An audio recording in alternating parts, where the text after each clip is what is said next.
My father, Harlan Truesdell, is 84 years old and lives in a memory care facility outside Knoxville, Tennessee, about 40 minutes from where I grew up. And for the last year and a half, roughly 1 out of every 3 visits, he doesn't know who I am. Or rather, he does know who I am, just not the person you'd expect. He knows me as Walt, his younger brother, who died in Vietnam in 1969 at the age of 20, before I was even born. A man I only ever knew through a handful of photographs, and the particular silence that used to fall over our house whenever his name came up when I was a kid. I need to explain some family history before I get to the part that everyone in my family has opinions about, because it matters to understanding why this is complicated for me in a way it might not be complicated for someone else. My father was not an easy man to grow up under. I don't say that as an excuse for anything he did, just as fact. He was strict in the specific way men of his generation from that part of Tennessee were often strict. Quick with correction, slow with anything resembling praise. And I spent most of my childhood feeling like I was failing some test I'd never been given the rules to. He wasn't cruel exactly. He never raised a hand to any of us, but he had a way of going cold and quiet that felt worse than shouting would have. A disappointment that filled up a room and made you feel about 2 inches tall, and I carried that particular flavor of not quite good enough into my 30s before I finally unpacked enough of it in therapy to stop bringing it into my own marriage the way I'd started to. We had a real falling out when I was 26 over a business decision he thought was reckless, one where I hadn't asked for his input and he'd taken that personally. And the fight escalated into things being said on both sides that didn't need to be said. And we went almost 11 years with minimal contact. A phone call on his birthday that lasted 4 minutes, nothing more. My mother, who passed when I was 31, spent the last years of her life quietly trying to broker peace between us that we were neither of us ready to accept. And I regret, more than almost anything else in my life, that we didn't fix things before she was gone to see it. Dad and I found our way back to something workable in my late 30s. Not close, exactly, but civil, functional. The kind of relationship where we could sit through a holiday dinner and talk about weather and college football without either of us walking away angry. It wasn't warm, but it was something. And I'd made a kind of peace with it being something rather than nothing, telling myself that not every father and son gets closeness, and that functional was a reasonable outcome given where we'd started. The dementia diagnosis came 4 years ago. Slow at first, the kind where you tell yourself it's just normal aging, misplaced keys, a forgotten name here and there, until it very much wasn't that anymore. He moved into memory care 2 years ago, after a stretch where he wandered out of his house at 2 in the morning and a neighbor found him 3 streets over, confused about where he was going, unable to say. The Walt thing started about 18 months ago. I remember the first time it happened with a clarity that surprises me, because so much of visiting him has become a blur of similar afternoons.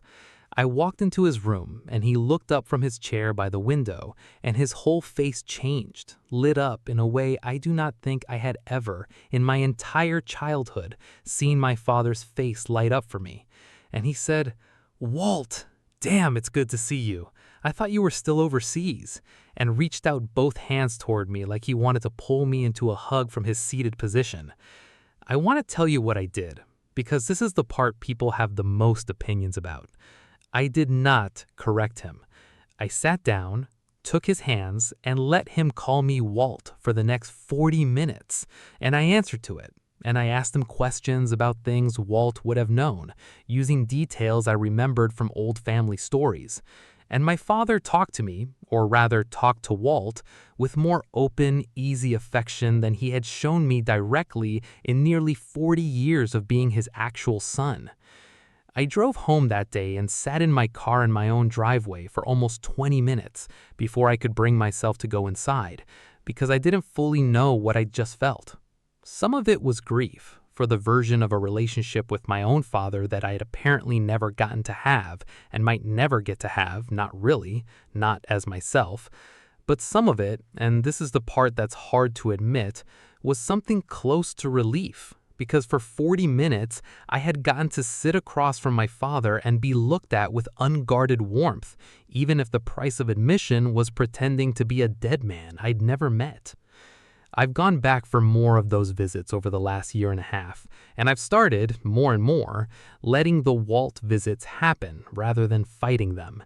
My sister Denise thinks this is deeply wrong, and she's told me so more than once, in conversations that have gotten heated enough that we don't discuss it directly anymore.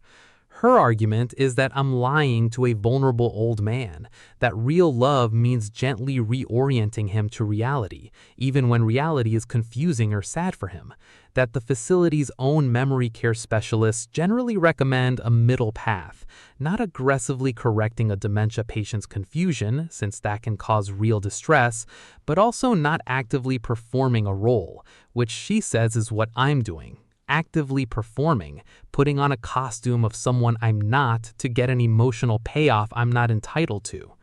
I've thought about her argument seriously, because I don't think she's wrong to raise it, and some days I think she might even be right. But here's what I keep coming back to, and I don't know if it's a good enough answer or just the answer I've built because I need one.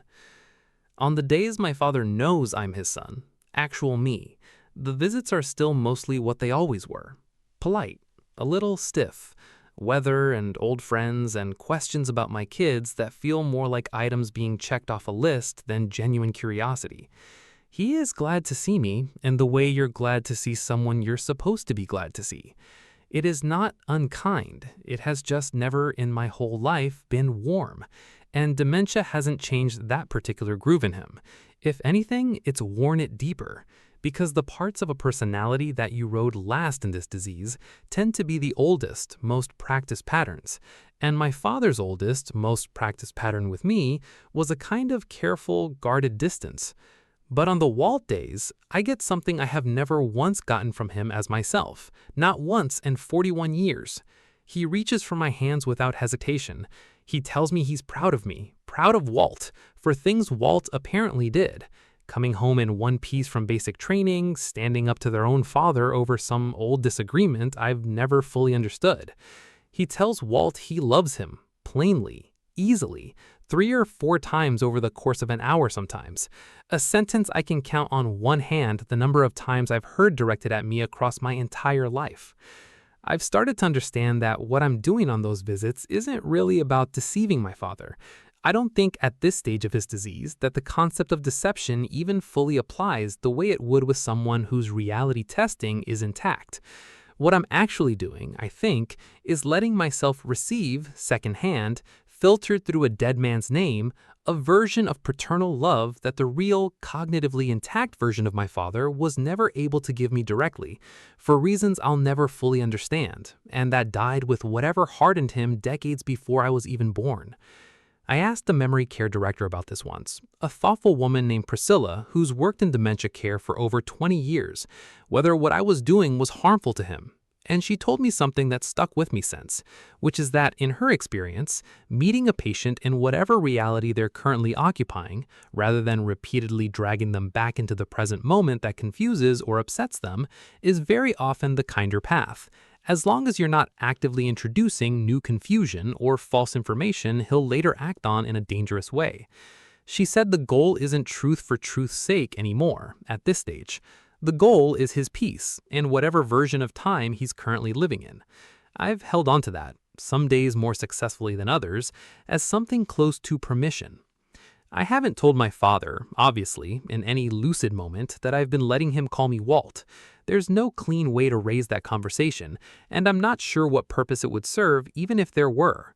I have told my wife, who listened without much judgment, and asked me gently whether I thought I was doing this for him or for myself, and I didn't have a good answer for her either, and I still don't.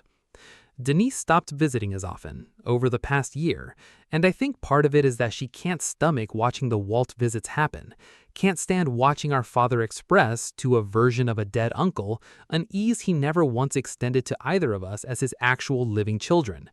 I understand her anger because I feel a version of it myself, sitting in that room, holding his hands, being called by another man's name. It's not simple. Some visits I leave feeling like I finally got something I'd been owed my whole life, even if it came through a strange and painful side door instead of through the front. Other visits I leave feeling like I've just watched again, definitive proof that my father was capable of a kind of unguarded love all along, and he simply chose, for 40 decades, to not give it to me specifically, and that no diagnosis changes the fact that the choosing happened. Last month, on a visit that started as a Walt day, something happened that I still haven't fully processed. About 20 minutes in, mid-sentence, his eyes seemed to clear a little bit, the way they sometimes do, unpredictably, a window opening for a few minutes before closing again, and he looked at me and said, in a completely different tone, quieter, "You're not Walt, though, are you?" It wasn't really a question. I didn't know what to say, so I just shook my head, and he nodded slowly like he was working something out. And then he said, "You look like him is all. You've got his same way of sitting." And then, after a pause that felt like it lasted a very long time, he said, "I should have told you that a long time ago probably. Sorry, son." And then the window closed again, gently, the way it does, and 10 minutes later he was calling me Walt once more, asking if I remembered a fishing trip from 1962 that I have no way of ever confirming actually happened. I haven't told Denise about that moment. I'm not entirely sure why. Maybe because I don't want it explained away, turned into an argument for or against what I've been doing, filed into her theory or mine about whether I'm helping him or indulging myself. I just want to keep it as what it was. 4 unscripted minutes of my actual father, actually seeing me saying the one thing I'd apparently been waiting my whole life to hear, dressed up as an apology so brief and so understated that if I'd blinked, I might have missed it entirely. I still go back most weeks. I still let him call me Walt when that's who he needs me to be that day. I don't know if I'm doing right by him or by myself or by some complicated tangled version of us both that's finally, after everything, found one strange unlikely way to say the things we were never quite able to say directly, across 84 years and 41 years and one dead man's borrowed name.